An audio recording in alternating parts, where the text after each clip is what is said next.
আমরা মানুষ চাইলেই পারি, আমরা মানুষ স্বপ্ন দেখি এবং সেই স্বপ্নকে বাস্তবায়ন করতে হবে আমাদের নিজেদেরই। এমনই একটা মজার ইম্পর্ট্যান্ট একটা গল্প বলবো আপনাদেরকে। বাংলাদেশের একজন রিক্সাওয়ালার ছেলে, সে খুব ট্যালেন্টেড স্টুডেন্ট ছিলেন। তো তার নাম রাশেদ। তো রাশেদের খুব স্বপ্ন ছিল সে বড় একটা ইউনিভার্সিটিতে শিক্ষক হবে। তারও আরও ইচ্ছে আছে যে তার মতো গরিব ছাত্ররাও যেন ভালো পড়াশোনা করতে পারে, যাদের ভিতরে মেধা আছে। তো রাশেদ সেই জিনিসটা প্রমাণ করে দিছে যে আসলে ফ্যামিলি কিংবা আপনার বংশ পরিচয় বড় জিনিস না, আপনার কর্মই বড় পরিচয়।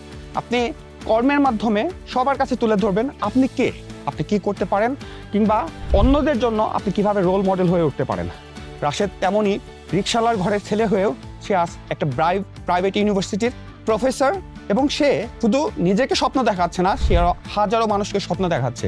এই কারণে তাকে সবাই স্বপ্নের মানুষ, স্বপ্নের হিরো বলে তাকে ডাকে, এবং তাকে ডাকে স্বপ্নের স্যার।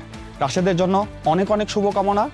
আমরা চাই আমাদের সোসাইটিতে এরকম অনেক রাশেদ আরও তৈরি হোক। আমি যে রিক্সাওয়ালার ছেলের গল্প বললাম, উনি আর কেউ নন, আমাদের সবার প্রিয় ডক্টর জাফর ইকবাল স্যার।